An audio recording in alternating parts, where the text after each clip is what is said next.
The following is a special presentation of Tony Curry Radio.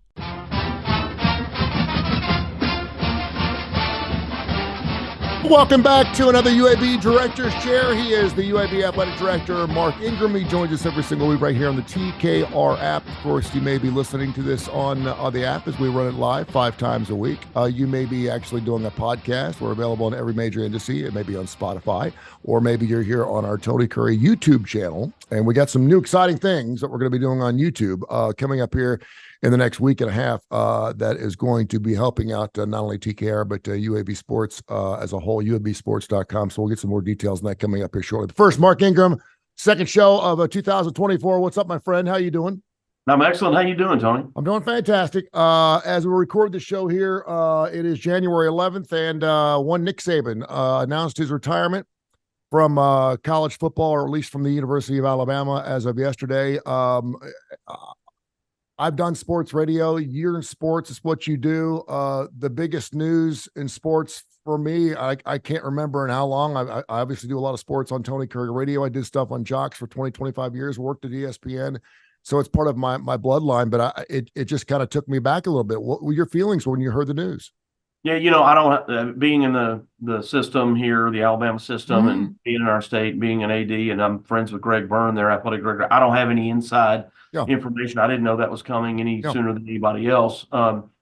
But people certainly would debate who is the greatest coach ever, but it's kind of like LeBron James and Michael Jordan, who's better. When you see people debate that about their statistics or their championships. But I mean, look, man, the guy's got, is it 6 national championships with Alabama and another one with LSU? Is that right? 7 national titles. That's right. I don't know how many conference championships. I mean, that's in the modern era. I don't know who else compares to that. And look, dude, I played for 2 Hall of Fame coaches, Johnny Majors and Philip Fulmer, and another guy, David Cutcliffe, who I hope will be in the Hall of Fame, College Football Hall of Fame. In my opinion, ought to be. So I've been around some really good coaches. Our defensive backs coach was Lovie Smith, who became a head coach for the Chicago Bears and took them to the Super Bowl. So and many others that I could name. My point is simply, he's really, really great. Yeah. And what I think is most remarkable about the job that Nick Saban has done. So he walks into a situation where it's tradition rich, with Alabama and their fans. But they had struggled for, from the time Gene Stallings left to the time Nick Saban got there, and I don't know how many years that is, 7 or 10 years or whatever that was. They had kind of a carousel of coaches through there, and so he, in that moment, was picking up, kind of an average program, and it didn't take him long to get great. But what's most remarkable about the job he did there to me is how many other great coaches he had, and he had coaches kind of cycling in and out, and yet maintained this excellent level of performance, even as his staff turned over. It's not like he had the same group of guys, this core group of, we've had a couple come in and out, but this core group of, I don't know, 8, was always here. Man, he had guys in and out and in and out, and he was able to maintain his philosophy with multiple people over and over and over again. And that, to me, is the job. To me, that's what really makes his job incredible, what he's done. And let me make this perfectly clear. I'm not asking you about Alabama because you're under the umbrella and you're the UAB athletic director. I'm asking you just as a football fan and as a friend. I just think, first of all, I love talking to you about football and things like this, and you're an athletic director, and I just love to get your thoughts on something like that, because obviously you're part of that hiring process. You just did that with Trent Dilfer this past year, and you told the story before, and I'd love if you tell it again, because Trent Dilfer was not on that short list per se that UAB had together, but kind of go through that story again. And then I'd love to hear, just, pull the curtain back a little bit and talk about what happens now. Obviously you're not in those rooms at Alabama and you're not going to be making those hires, but what as an athletic director happens next at a university like an Alabama when it's coming to filling probably the biggest shoes we've ever seen in college football? Yeah, well, on the surface, it seems like, I found out that our coach was retiring on June 23rd. And on the surface, it's like, oh my gosh, it's right before the season. How terrible. Well, the rest of the staff was in place. All the recruiting was done. The game planning for the season was basically mostly done, general concepts. And so really it was a benefit to us because we had more time to find the candidate that we want that we thought was the best fit for us. And I was able to have conversations with so many coaches before the season started. When the season starts, man, these coaches don't want to talk to you. Yeah. I don't have enough time to talk to you. And I don't want to be distracted before our game this week. I got planning. I'm meeting with players and kids talking about getting in the portal and they're not happy. And I got to talk to this kid's mom or his dad. And I got a coach who's happy or not happy. And I got another thing. And this coach's wife just had a baby and he's got to be out. And there's just stuff, it's just like normal personnel stuff. But there's this, constant game prep every week. And they just can't get into that. And some won't. And some of them contractually can't. And so having the opportunity to basically have the whole month of July before people started to at least just go, hey, Tony, we have an opening. We're going to go through the season. We're going to, conduct a search. Would you have interest in this job if I circle back to you later on in the season or, yes or no? Hey, man, thanks a lot. But, I wish you the best, but I'm really happy here. And Yeah. okay, great. Or no, hey, man, thanks a lot for the call. Obviously there's a lot to be done here, but yeah, you got a great job. I'd have interest. So it gave us that opportunity to at least have some one-on-one phone conversations with 20, 25 people before their season ever started. And Yeah. so we were able to, some people didn't seem enthusiastic. Most of them were. Some people wouldn't talk at all. Hey, man, my contract won't let me even speak to you, And so, but it was, anyway, gave us a great foundation for a beginning there that we otherwise would not have had. I've gone through this, in the Southeastern Conference a couple of times at other schools, not Alabama, but highly resourced places. And so their process is a little bit different than the one that I went through, when they were, when Alabama, and again, I don't know their the details of their financials, but they've got resources and Sure. and they have the ability to pay buyouts. Now, to what extent, I don't know, but they can think of things differently than we were able to think of things. But it's really just a matter of decimal points, right? We had money to buy somebody out to a point, Mhm. but you couldn't just go get anybody. Alabama is at a place, or they are a place that, again, I don't know the details of their financials. I don't want to say they can go get anybody, but their limits are different. They have fewer limitations than we have, so that is both wonderful and terrible. What that means is I had a pool of candidates that was this. Their pool of candidates is potentially this, and the great thing for them is they really are, and you're seeing through the media debating the absolute best of the best of the best names that are out there. And so that is a great problem to have, but it's still a problem and it ain't easy. And you're still trying to figure out, the right fit means,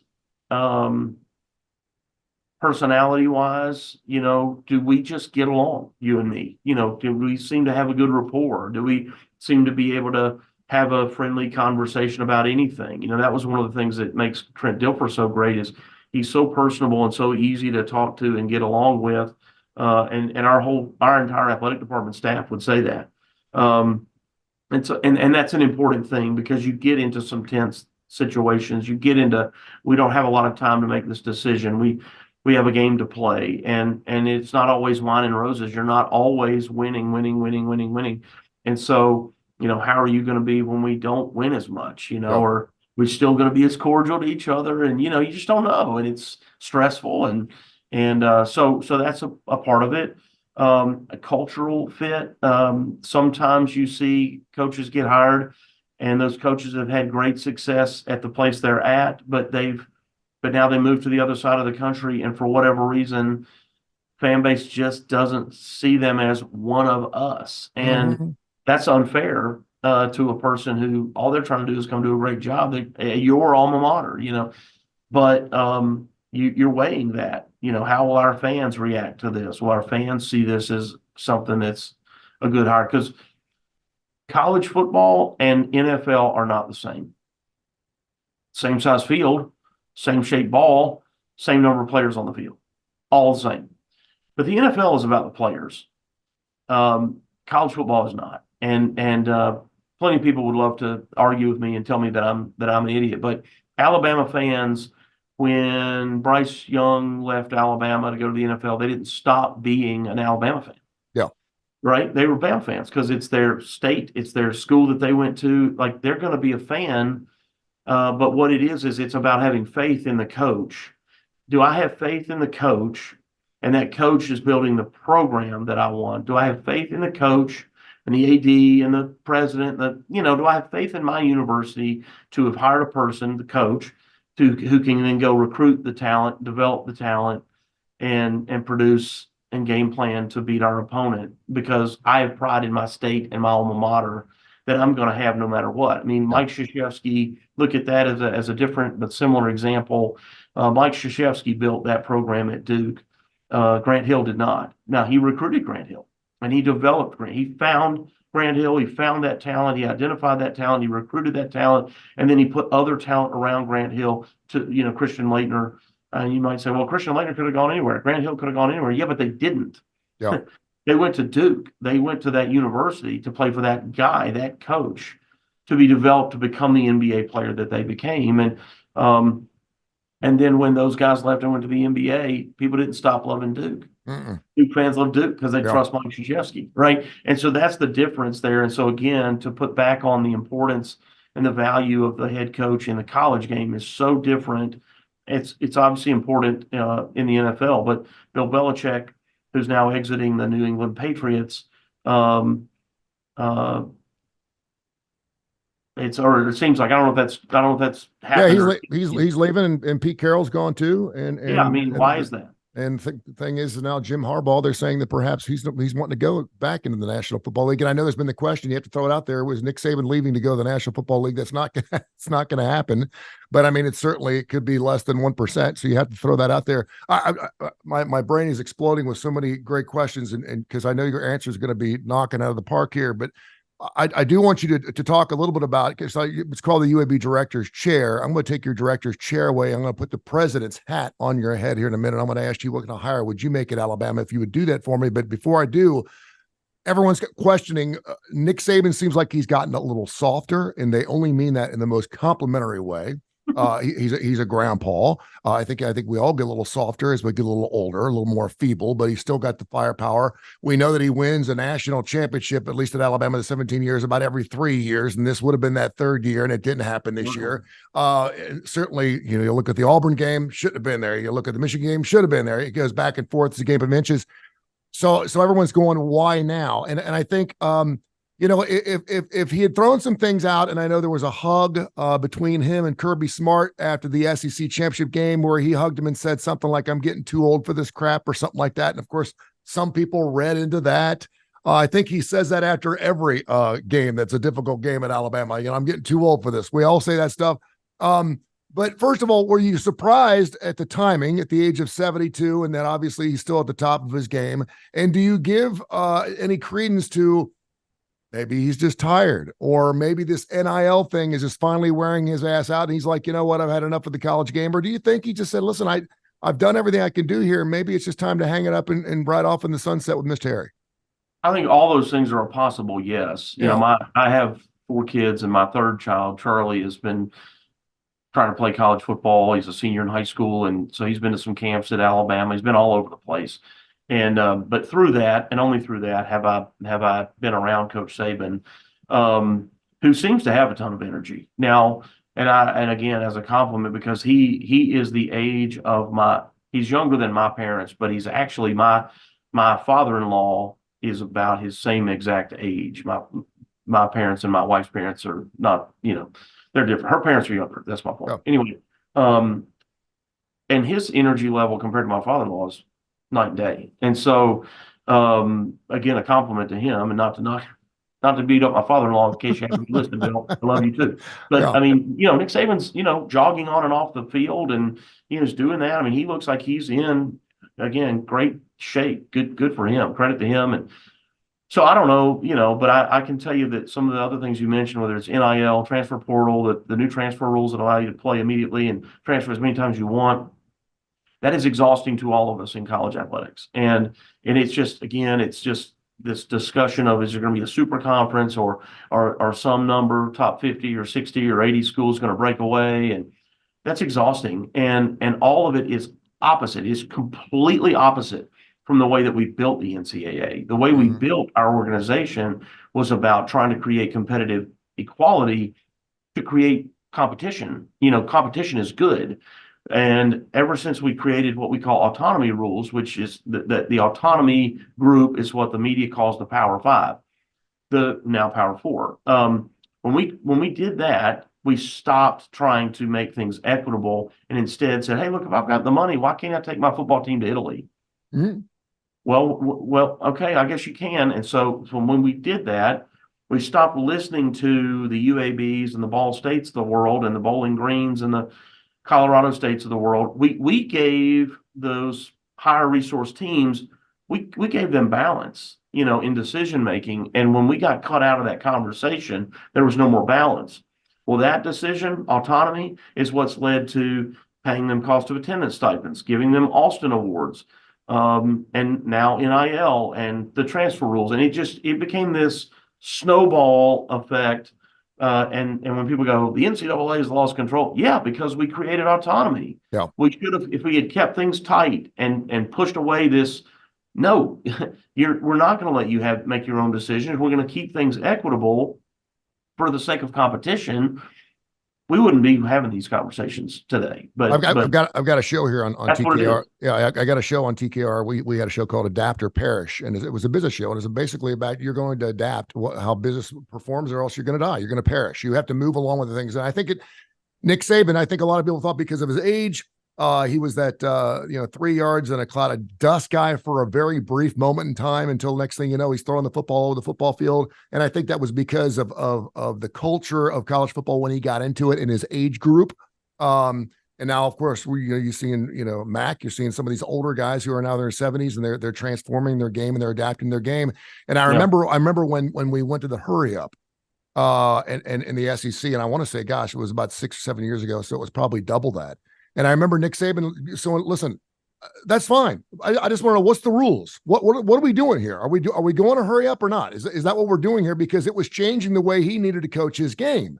And so he adapted to that. Next thing you know, he's got the top 3, offense in the country from a school that everyone's just known as a great defensive school. And obviously, you just look at the Heisman trophies and just the quarterback play at Alabama. Heck, it's nothing but, just offense now.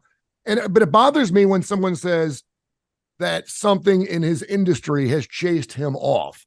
That you're belittling the man and the legacy and the prophetic stature of an individual when you're saying that something inside of his sport has just worn him down to the point where he's like, I'm just not going to do this anymore. This NIL thing is ruining it for me. I don't want to do it anymore. I think it's ridiculous. Yeah, well, it's not ridiculous though, Tony. It's unfortunate. No. I'm not saying it won't wear you out, but I mean, it's not going to chase off a guy who's won 7 national championships. Well, There's maybe not one. him, but I can tell you, I've had more conversations with ADs and coaches about retirement and getting out and going and doing something else than ever in my life, and it's tenfold. The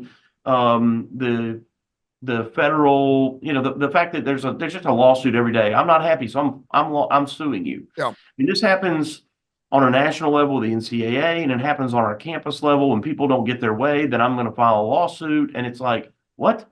You can't have a conversation with an employee without having somebody from HR present because they're going to sue you if you do. And heaven forbid you give somebody advice and then they say, I took your advice and that was bad advice. I was like, look, man, you came to me asking for advice. That used to be called mentoring. Now there's just it's just a different world, man, and it's hard, and there's a lot of people that are trying to find other things to do. If they can figure out a way to support their current income, if they still need one, and do something different, people are trying to find a way out. No, and that's why we're doing the UAB director's chair. I mean, I'm just telling you how I see it, and I love the fact that you've got a different way of viewing that because I'm not behind that chair, and I don't see that. Well, I don't know. Again, look, Nick Saban's 72 years old. I mean, can it just be simply like, hey, man, I'm 72 and yeah, I don't think we need to have a reason. I just want to go hang out with my grandkids. Yeah, I and I think there's a reason, but I think the timing just was kind of strange. Some people were making the timing to the Bill Belichick, obviously, because they were together at one point, and they're 2 of the best coaches in their respective sports, and for them to be hanging it up with. He got through his last game. Yeah. Right. He got through his last game, and then he made the announcement to the team when the team was all back on campus. Yeah. Their first day back on campus. First day of class was yesterday, I think. Is that right? Or was that Yeah. last week? Mile 5 week? Yeah. No, it was. No, I think you're right. Wednesday You're was right. their first day of Yeah. class. You're right. You're So they right. played Monday night. He told the team on Wednesday when they were all back together.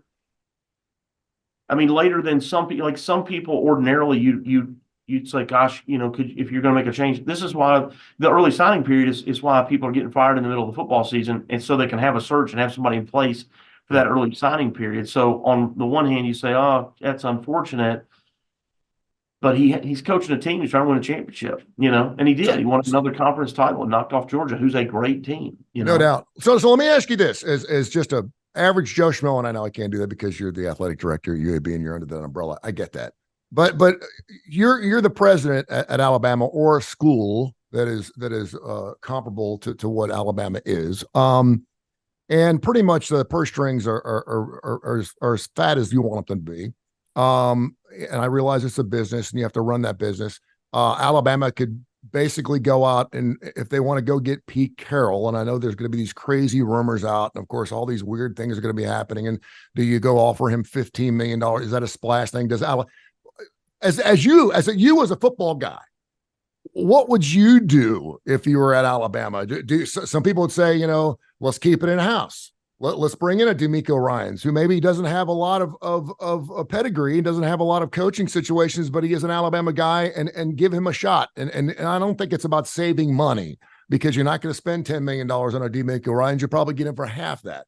Do you bring in a guy like that? And I'm just talking to you personally, or this is not, I always thought it was funny when Auburn, whenever Auburn competes against Alabama, and I think it's funny whenever they have a coaching hire, they're always going, they're going to go hire, Bill Cowher. I'm like, okay, Auburn's not hiring Bill Cowher, okay, but they put that on the short list of coaches that they can go get.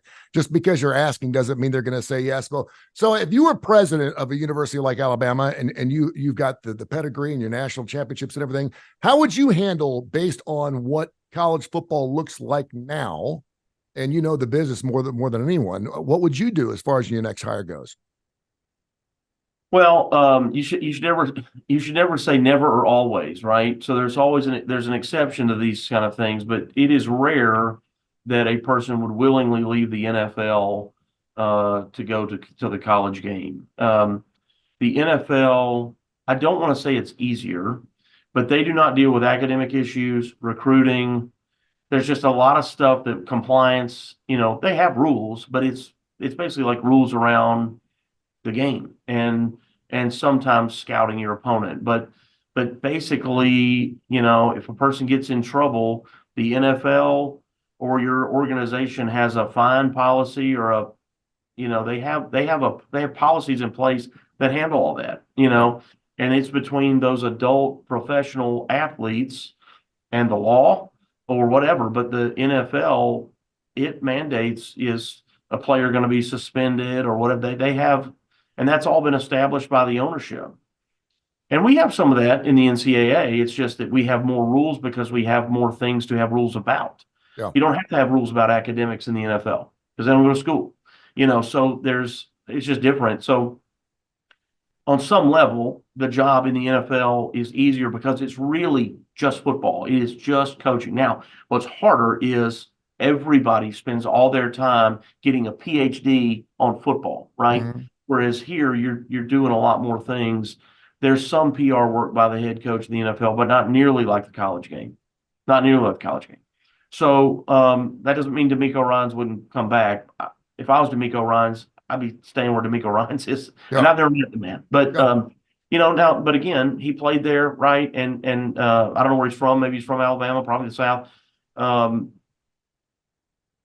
Maybe there's some heartstring, attachment. That's why I say there's exceptions to everything. But Matt Rule would still be at the Carolina Panthers if he had success there. That's why he left Baylor. He was having great success at Baylor. Well, why did he go to the NFL? Because he always wanted to try it, Yeah. and it's a different game, and he'd still be there and not at Nebraska. He's a Well, phenomenal coach. and to kind of go along with that before you move too far along, because I want to make sure I go back. Jim Harbaugh, he dabbled into the National Football League, was very successful there, went to a Super Bowl, Yeah, right. twice, and then he decides to go back to the college game. But he's a To his Michigan alma guy. mater. He's an alma Yeah. mater. He's a Michigan guy, so he goes there and he wins at the highest level.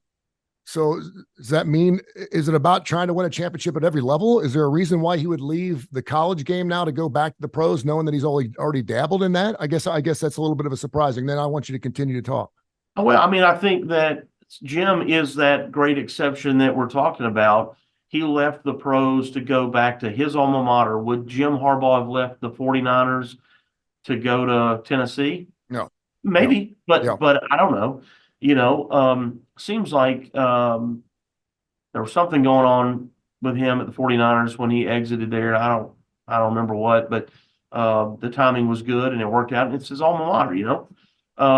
So again, maybe D'Amico would do that, but D'Amico's got less head coaching experience at this point than Jim Harbaugh did when he went to Michigan, right? He had been the head coach at the 49ers, Stanford, or was it San Diego or San Diego State? One of them, Yeah. San Diego. So he'd been a head coach for a while before getting the Michigan job. Again, I've never met D'Amico. I don't want to put words in D'Amico's mouth. Oh. We're just talking hypothetically here. But generally, these coaches, we were talking about Nick Saban. Nick Saban left after winning a national title at LSU, and he went to the Dolphins. And so why did he do that?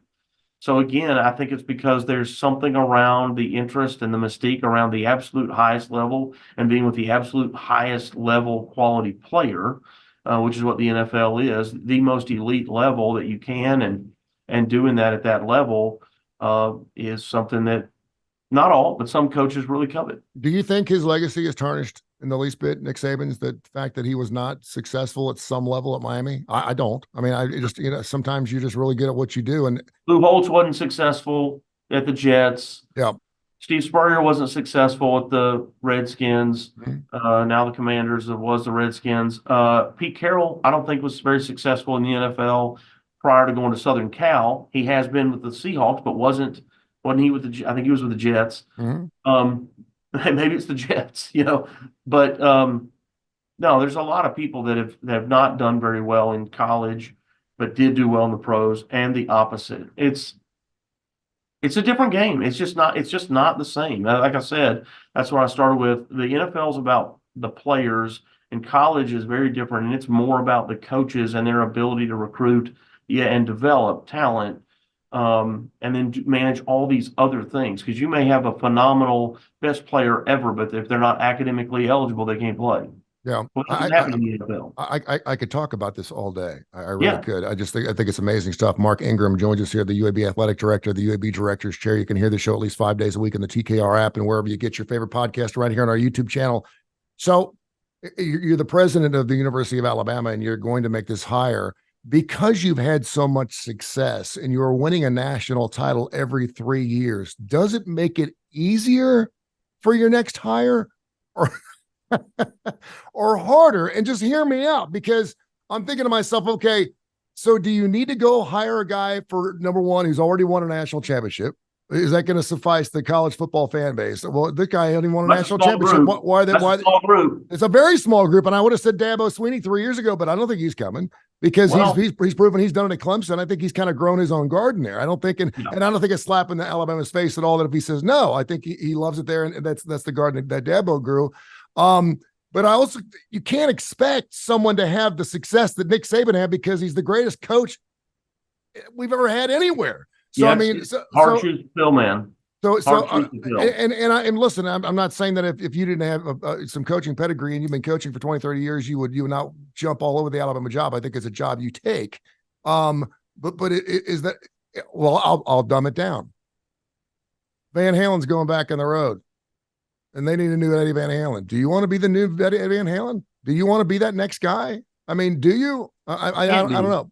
Yeah, I know you got to be the best version of yourself, right? And then just hope people accept you. But so your question was, is it easy or not? The easy part, when we were looking at our job, one of the questions that coaches asked was, can you win there? And because we had some winning in the previous 5 years, we've been to bowl games, we've won a couple of championships, then we know you can win there, right? People know that you can win at Alabama. Mm-hmm. So the easy part is Greg Byrne and no one affiliated with that search will have to convince any coach that you can win at Alabama. Yeah. That part is easy. That won't even have to be a discussion point. But the hard part is trying to fill the role of a guy like Nick Saban. And so there will be some people who will say, I don't want to be that guy. Hey, call me the next time. I don't want to be the guy that follows it. So that could be the hard part. And then look, man, while Alabama may have the money in theory to go get, people say they have the money to get anybody. Look, they have a budget too. Believe it or not, they have a Sure. budget that they have to manage as well. They're going to be responsible with that. And even still, somebody may say, look, man, I'm comfortable here. I mean, again, just like we were talking about D'Amico, I'm just giving you my opinion. Sure. It is an easier path to the national championship through the ACC than it is the SEC. My opinion, just my opinion. And as those leagues are evolving, right, you're going to have that could get harder or easier, whatever, as this realignment has occurred. But historically speaking, that's why some people say the Auburn job is such a hard job. Is in the past you're in the toughest conference, and the Western Division of the SEC has recently been the hardest. It used to be in the 90s. It was the Eastern Division with Tennessee, Florida, and Georgia. They were up while sort of the others were kind of down. LSU was down and Alabama was down. A&M wasn't in the league yet. Missouri wasn't in the league yet. And so, that kind of ebbs and flows. But in the moment, as Nick Saban has been at Alabama, you're the head coach at Auburn, and you're dealing with the fact that, so I'm in the toughest league, I'm in the toughest division of the toughest league. Oh, and by the way, I'm in the same state as the guy that's maybe the best coach ever. That's a hard job, man. And you've won there. You've won a title there. So you've proven to your fan base that we can get it done here. So there's nothing less that's going to be acceptable. Yeah. Look, and everybody else is recruiting. Yeah. And don't forget, everybody else is recruiting and lifting weights and watching film, and everybody else trying to beat you all the time as you're trying to beat them. It's not just automatic. You don't ever just show up, roll the ball out, and win. That just doesn't happen. And so it's hard. It's hard shoes to fill. It's high pressure because there's going to be a lot of pressure you still got to fill those shoes, right? So the person making the hire, Greg, it's really hard. And no one should ever think that it's just some slam dunk automatic. This coach is going to come. That whoever that coach is may have all sorts of personal reasons why they're going to stay where they are. You don't realize that their in-laws are from there, or there's some health reason why living in this part of the country versus that part of the country is better for my personal health or my wife's or my child, or there's just all kinds of stuff that you've got to work with. Do you believe that the University of Alabama, and I'll even throw Nick Saban there as well, have an idea of who they want the next hire to be before he decided to hang it up? I mean, we could speculate. Yeah. But I think all of us when we say we keep a short list, it's not necessarily a short list of who we're going to hire. It's a short list. It's people that we've kept an eye on that if that day should come, I'd like to start the conversation with. You may end up hiring somebody that was never on your list. Yeah. But you got to start somewhere, right? These are the three people that I'm really intrigued by that I'd like to keep my eye on that I would go to. But all three of those may say, man, I'm really flattered. Man, that's an incredible job. But my situation here it's just not the right timing for me. Yeah. Man, thank you so much for your time. I really appreciate you talking candidly about this situation. He's the athletic director at UAB. Tough job, man. Tough task over there. No doubt. UABsports.com. Check out their website. Basketball is just humming and drumming, getting after it. Of course, college football, always something we talk about. We went long today, but thank you so much. We'll catch up next week. We got big games coming up, man. Both teams are playing great. Men are undefeated in conference play. Our ladies went on the road last night at East Carolina. Lost a heartbreaker at Charlotte, or they too would be undefeated in conference play. But our women's team is playing great right now, and so are the men. So we got some big games with Memphis and Florida Atlantic coming up, Wichita State, SMU, all coming into Bartow Arena. So please check us out and come over here and support these kids. Thank you, brother. Thank you.